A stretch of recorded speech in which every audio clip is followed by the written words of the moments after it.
Alors, bonjour tout le monde. Dans le segment qui va suivre, nous allons établir les distinctions entre les questionnements d'ordre philosophique, scientifique et religieux. Pour ce faire, j'ai choisi de vous illustrer ces distinctions à l'aide d'un diagramme de Venn, puisqu'il semblerait que le questionnement philosophique se définit en fonction de ces deux autres types de questionnements qui sont employés afin de s'expliquer le monde ou le réel. Donc, nous pouvons déjà inscrire le premier élément qui unit nos trois discours, soit une volonté de s'expliquer le monde.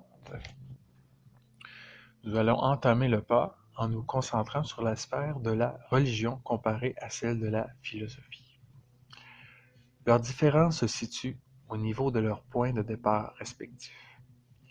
C'est-à-dire qu'avec la religion, nous partons d'un ensemble de données objectives issues d'un livre sacré comme la Bible ou le Coran, rendant compte de l'enseignement d'un messie ou d'un prophète. Donc, d'après vous, sur quoi peut-on baser un questionnement religieux? La foi. Très bien, merci. C'est effectivement l'élément qui se distingue du philosophique et du scientifique, pour le religieux. Alors qu'à la différence, le point de départ de la philosophie est plutôt tout ce qui peut nourrir la pensée, comme des expériences vécues, des données de la science, possiblement des données en provenance d'une ou plusieurs religions que le penseur a fait sienne ou rejetées par un choix libre et réfléchi.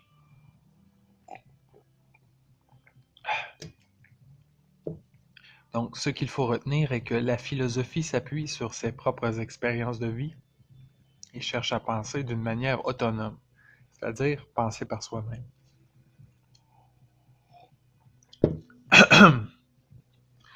Une autonomie ouverte et non fermée pour affirmer ses questionnements.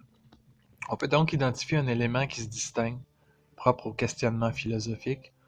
On va inscrire l'autonomie ouverte, ce qui revient à penser par soi-même. Pour ceux et celles qui viennent de l'apprendre, philosopher, c'est en quelque part effectivement penser par soi-même. Ce qui ne veut pas dire de s'enfermer en nous-mêmes. Toutefois, malgré ces différences entre philosophie et religion, il y a une ressemblance qu'on peut tracer entre les deux. En fait, les deux questionnements, autant philosophiques que religieux, se ressemblent au niveau de leurs intérêts pour les questions fondamentales, pour expliquer le monde. Qu'est-ce que ça mange en hiver des questions fondamentales? Ce sont des questions complexes et difficiles à trancher. Je vous donne un exemple concret. Pensons à la question de l'avortement, qui est une question fondamentale. Posons-nous d'abord la question. Qu'est-ce qui devrait orienter nos actions sur cette question? Le discours religieux repose sur un argument de foi. S'oppose à l'avortement parce que, exemple, Dieu l'interdit dans la Bible, lorsqu'il dit « tu ne tueras point ». Quant à l'argument philosophique plus nuancé, il peut être composé d'éléments religieux, s'appuyer sur des données scientifiques ou des expériences personnelles pour pouvoir poser un jugement sur la question de l'avortement. Comme questionnement, on pourrait penser à quelque chose comme quelles pourraient être les conséquences de mettre au monde un enfant non désiré, etc. Donc, si la philosophie peut intégrer à son argumentation possiblement des éléments de science et de religion, ceci doit être à condition de pouvoir nous servir de ces arguments sans obliger les autres à y croire, sans réflexion. C'est la méthode philosophique. Si je vous demande combien font 2 plus 2, vous allez me dire, je crois que c'est 4. Vous n'allez pas me dire, je crois que c'est 4. Vous allez me dire, voyons, c'est évident. Aucune croyance n'est exigée. Maintenant, si je vous demandais, croyez-vous que la mère de Jésus était vierge? C'est possible que vous me disiez, attends une minute là. Ça fait 2000 ans et c'est impossible. Ou vous pourriez aussi me dire que sur la base de votre foi, tout ça fait du sens. Et sincèrement, je vais vous respecter quand même. Donc, à retenir, la philosophie est étrangère aux opinions très tranchées. et à toute solution imposée autoritairement. Sa démarche est autonome. Maintenant, penchons-nous sur la sphère de la science comparée à celle de la philosophie. Si la science ne s'intéresse pas aux questions fondamentales, ce n'est pas parce qu'elles ne sont pas dignes d'intérêt, loin de là, c'est que le champ d'études inclusif de la philosophie et de la religion, c'est que dans le champ d'études inclusif de la philosophie et de la religion, il manque un élément fondamental, soit l'expérience. En effet, si je vous demande quelle est la valeur d'une étude scientifique qui n'est pas répétable. En effet, je vous demande quelle est la valeur d'une étude scientifique qui n'est pas répétable. Prenons l'exemple de la proposition « Toutes les oies sont blanches » à Montmagny. Il suffirait de trouver une oie d'une autre couleur pour pouvoir réfuter la proposition, et donc pouvoir compter ce nouveau savoir parmi les faits dits scientifiques, bref, qui sont observables. Par contre, le problème avec une proposition basée sur une parole divine est que sa théorie n'a rien de scientifique. Le propre des théories scientifiques est d'être prédictif et réfutable. Comme on ne peut pas prévoir le comportement des dieux ni prouver leur existence, les dieux et les théories comme le créationnisme avec Adam et Ève ne sont pas du domaine de la science.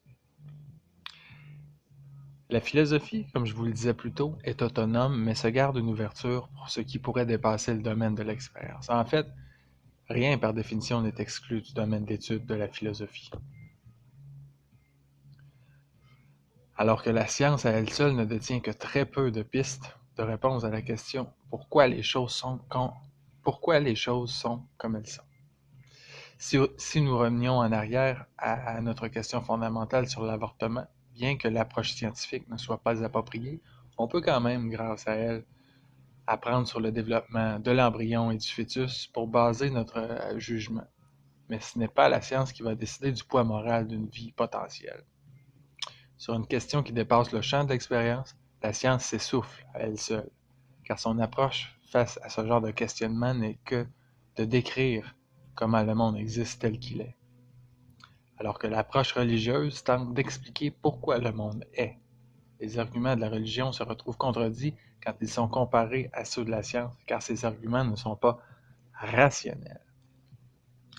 Donc, une part du questionnement philosophique et scientifique se ressemble. En fait, les deux discours, scientifiques et philosophiques, sont basés sur la rationalité et l'esprit critique, un concept qu'on doit définir comme la faculté de l'esprit humain qui nous permet de détecter les contradictions, les faiblesses argumentatives ou les incohérences. Il est toutefois possible de s'adonner à la philosophie et la science en même temps. Néanmoins, aujourd'hui, il n'est plus tolérable qu'une philosophie se développe en contradiction avec les savoirs prouvés de la science, ou qu'on fasse de la science en prétendant connaître la réponse à des questions fondamentales. La philosophie demeure importante parce que, davantage que n'importe quel autre domaine, les philosophes sont formés comme des experts de la rationalité, de l'esprit critique. Et la philosophie trace un deuxième chemin en tant qu'effort de rationalité non expérimentale qu'on retrouve dans les questionnements éthiques, c'est-à-dire qu'est-ce qui devrait orienter nos actions, ou dans les questionnements existentiels comme quel est le sens de notre existence. Donc, des questions qui ne se basent pas sur l'expérimentation. Notre diagramme est maintenant complet. Non.